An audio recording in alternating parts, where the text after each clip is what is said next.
So, class 11th, good morning to all of you. So, today I will discuss question number 27 regarding journal entry because one query has came. So, today I will discuss question number 27. 27. What is the question number 27 is generalize the following transaction. First of all, purchase goods for 1 lakh from Manoj and discount availed of 10,000. ठीक है. सो अगर discount के बारे में cash discount नहीं दिया है तो इस क्वेश्चन में हम ये मानेंगे 1 अप्रैल की एंट्री है कि ये ट्रेड डिस्काउंट है. अगर परचेज किया है अप्रैल 1 को तो एंट्री बनेगी purchase account debit and to Manoj. ठीक है, purchase account debit to Manoj being goods purchase. Total goods वो कितने का था, यानी वो गुड्स था 1 लाख के बदले में 10,000 का डिस्काउंट है तो वो गुड्स था 90,000 का. ठीक है. सेकेंड एंट्री है अप्रैल 2 की. ठीक है. सो अप्रैल 2 में एंट्री है paid amount due to Manoj payment made by cheque and avail discount 4500. अब देखो ये कैश डिस्काउंट है. जब चेक से पेमेंट किया है 90,000 का पेमेंट करना था, लेकिन 4500 का ये जो अवेल्ड हो रहा है डिस्काउंट, इसका मतलब है कि मनोज को कितना पैसा दिया गया. ठीक है. सो मनोज को चेक से पैसा दिया गया तो Manoj debit to bank account and to discount receive. ठीक है. So being cheque paid to Manoj and discount receive. ठीक है. कितनी का चेक दिया गया 90,000 में से उसको 4500 माइनस कीजिएगा तो 85,500 का चेक दिया हमने, जिसमें से 4500 का आपको डिस्काउंट मिला. डिस्काउंट आपके लिए फायदा हुआ. ठीक है. सो 90,000. ठीक है, ये एंट्री. अब नेक्स्ट एंट्री है अप्रैल 5. अप्रैल 5 में क्या एंट्री है? अप्रैल 5 ये कह रहा है कैश 5,000 पेड. ठीक है. Cash 5,000 paid to Desai and discount allowed by him 200. ठीक है. सो कैश डिस्काउंट यहाँ पे होगा, और जब कैश पेड कर रहा है देसाई को तो इसका मतलब है कभी हमने उससे परचेस किया होगा. ठीक है. सो देसाई इज अ रिसीवर, कह रहा है कैश पेड 5,000, 200 का डिस्काउंट मिला है. ठीक. So Desai debit to cash, जितना कैश आपने पेड किया, और टू डिस्काउंट रिसीव. ठीक है. Being cash paid to Desai. ठीक है. कितना कैश पेड किया था, जितना कैश पेड किया है कैश के सामने कैश आप ट्रांजैक्शन कर देना. उसके बाद 200 का ये हो गया, यानी 5200 से आपको ये मिलेगा. ठीक. अब हम बात करते हैं नेक्स्ट एंट्री. ठीक है. सो एंट्री क्या है, यानी एंट्री है कि sold personal car of the proprietor for. Next entry April 10, cash 10,000 receive from Govardhan. ठीक है. And allowed him discount 500. ठीक है. सो कैश किससे रिसीव कर रहा है? गोवर्धन से. ठीक है. सो अप्रैल 10 की जो एंट्री बनेगी आपकी ये बनेगी, कैश रिसीव कर रहे हो, इसका मतलब है सेल किए होगे.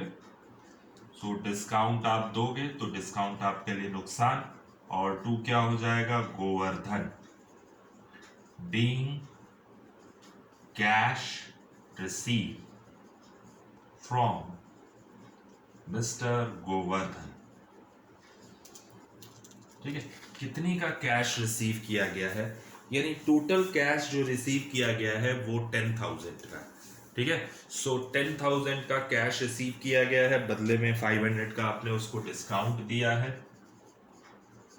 तो हमको 10,500 से गोवर्धन क्रेडिट हो जाएगा. Next entry April 12, sold personal car of the proprietor 80,000 against cheque which was deposited into the firm bank account. इसका मतलब है कि अपनी पर्सनल कार को सोल्ड करके उसको जो पैसा मिला वो कैपिटल में उसने इन्वेस्ट कर दिया, अपने बिजनेस में लगा दिया पैसा। तो सबसे पहली चीज़ कि उसके पास पैसा आया और ये पैसा कहाँ इन्वेस्ट हुआ, तो बैंक अकाउंट डेबिट, और टू क्या हो जाएगा, कैपिटल अकाउंट, क्योंकि ये इस पैसे को कहाँ इन्वेस्ट किया गया, फर्म में इन्वेस्ट किया गया। ठीक है। Sale proceeds of personal car, यहां लिखिएगा sale proceeds of personal car, sale proceeds of personal car deposited in firm bank account, deposited in firm bank account। ठीक है। अब ये बताओ कि कितनी का टोटल था, 80,000 रुपीज उसके पास आया था कार को बेचने के बाद, और इस पैसे को बैंक के अकाउंट, बिजनेस के अकाउंट में पोस्ट कर दिया गया। यानी बिजनेस के पर्सनल अकाउंट, बिजनेस के अकाउंट में पोस्ट करने का मतलब है उसकी कैपिटल बढ़ गई। यानी कहने का मतलब ये है कि सेल तो किया और उस पैसे, अपनी पर्सनल कार को बेच करके उसने सारा पैसा कहाँ लगा दिया, बिजनेस में लगा दिया। ठीक है। सो जब बिजनेस में लगाया होगा तो इसका मतलब है कि उस पैसे का यूज़ हमने कैपिटलाइजेशन के लिए किया। ठीक है। अब आ जाओ, नेक्स्ट एंट्री है आपकी entry number 16 April. Sold personal car of the proprietor. यहाँ पे चीज़ें अलग हैं। कह रहा है पहली कार तो बेची थी और उस पैसे को कहाँ इन्वेस्ट कर दिया था, हमने एंट्री कर दिया था बैंक डेबिट टू, ये अप्रैल 10 की एंट्री है, ये अप्रैल 12 की एंट्री है। ठीक है। सो अब देखो नेक्स्ट एंट्री ये है, कह रहा है कि sold personal car of the proprietor for 1,50,000। एक पर्सनल कार बेची गई है, चेक से पेमेंट उसको मिला है, which was deposited into the proprietor personal bank account. Personal bank account का मतलब है वो कंपनी का अकाउंट नहीं है। ठीक है। सबसे पहली चीज़ तो ये देखो, ये जो जनरल एंट्री की जाती है ये फर्म की बुक्स में एंट्री की जाती है। ठीक है। ये फर्म की बुक्स है, ये मेरी पर्सनल बुक नहीं है। ये फर्म के लिए हम जो भी काम कर रहे हैं ये फर्म के लिए कर रहे हैं। मेरा पर्सनल काम होगा तो हम इसमें एंट्री नहीं करेंगे, सीधा सा मतलब है। मेरी पर्सनल कार है, हम उसको बेच कर हम उसको बिजनेस में पैसा इन्वेस्ट नहीं किए उसके लिए, तो आप एंट्री, इसकी कोई एंट्री नहीं बनेगी, क्योंकि यहाँ पर्सनल यूज है वो। ठीक है। और उस पैसे का यूज बिजनेस में नहीं किया गया है। अगर हम ये कहते कि पर्सनल कार को बेच करके उसने कैपिटल में इन्वेस्ट किया तो हम एंट्री करते bank account debit to capital. तो एंट्री नंबर 16 अप्रैल की नो एंट्री होगी। ठीक है, नो एंट्री। ठीक। अब नेक्स्ट है आपके पास, कह रहा है कि sold goods to Gaurav 1 lakh at a profit of 40%। ठीक है। फिर कह रहा है and allowed him 10% trade discount and paid for cartage 3,000 not to be charge from him. यानी कह रहा है सेल किया हमने गौरव को और जो कैरेज का पैसा है वो हमारी जेब से गया, यानी जो जिसकी बुक्स में हम एंट्री कर रहे हैं। ठीक है। तो हमने गुड्स को सोल्ड किया है कितने में, 1 लाख रुपीज़ था, 1 लाख का 40% निकाल लीजिएगा आप लोग। ठीक है। फिर उसके बाद 10% आप रिड्यूस कर दीजिएगा, तो टोटल आ जाएगा आपका 1,26,000। तो जो अगली एंट्री होगी वो क्या बनेगी, अप्रैल 26 की एंट्री। ठीक है। अप्रैल 26 की जो एंट्री बनेगी वो क्या होगी, यानी उस एंट्री में आपके पास गौरव को आपने गुड सोल्ड किया है, तो गौरव डेबिट और टू क्या हो जाएगा, sales account, being goods sold to Gaurav. ठीक है। सो कितने का गुड सोल्ड किया है, 1 लाख का था, 1 लाख का 40% आप लोग निकाल लीजिएगा। उसके बाद क्या करेंगे आप, ट्रेड डिस्काउंट को माइनस कर दीजिएगा। ठीक है। सो 1,40,000 आएगा प्रॉफिट को ऐड करने के बाद, और 10% 1,40,000 का 10% अगर निकालेंगे तो 14,000 आएगा, माइनस करिएगा तो 1,26,000 में आपने गौरव को गुड सोल्ड किया। अब चूंकि हमारे पास से एक एक्सपेंस है जो हमने पेड किया है, यानी जिसकी फर्म है उसने पेड किया है। Cartage 3000 not to be charge from him, यानी कार्टेज जो हमने गुड सोल्ड किया है, कार्टेज का पैसा हमने इनसे नहीं लिया, तो वो हमारी जेब से गया है, हमारा एक्सपेंस है वो। ठीक है, तो यहाँ पे सेल के समय क्या लिखते हैं हम, कैरेज आउटवर्ड, और परचेज के समय कैरेज इनवर्ड होता है। ठीक है, सो कैरेज आउटवर्ड डेबिट और टू क्या हो जाएगा, कैश अकाउंट।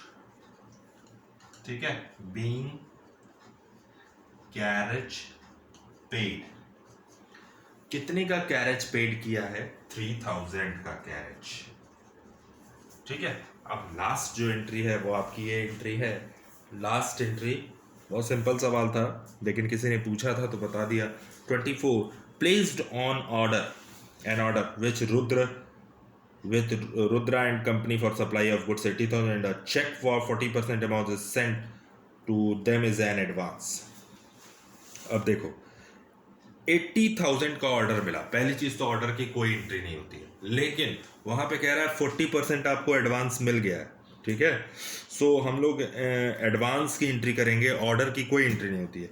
तो रुद्र एंड कंपनी से जो हमको पैसा मिला है, तो आपके पास जो एडवांस ऑर्डर मिला है, यानी ये है, place N order with the Rudra and company for supply of goods of 80,000, यानी हमने रुद्र को ऑर्डर दिया है 80,000। ठीक है, ऑर्डर दिया है, ठीक, और ऑर्डर की कोई एंट्री नहीं होती है। At a cheque for 40% amount is sent in to in advance, यानी कह रहा है रुद्र को हमने 80,000 के बदले में, तो रुद्र डेबिट हो जाएगा। ठीक है, रुद्र एंड कंपनी डेबिट और to bank account being paid to Rudra and company. ठीक है, 80,000 की कोई एंट्री नहीं होती है, ऑर्डर की कोई एंट्री नहीं, केवल जितना पेमेंट किया है, यानी 80,000 का 40% कितना हुआ, 32,000 का ही पेमेंट होगा, और इसी की एंट्री करेंगे हम, ऑर्डर की कोई एंट्री नहीं करेंगे। ठीक है क्लास, सो ये सारी एंट्री थी, आप लोग टोटल करेंगे तो 436,700 इसका आंसर। ठीक है, सो थैंक यू क्लास।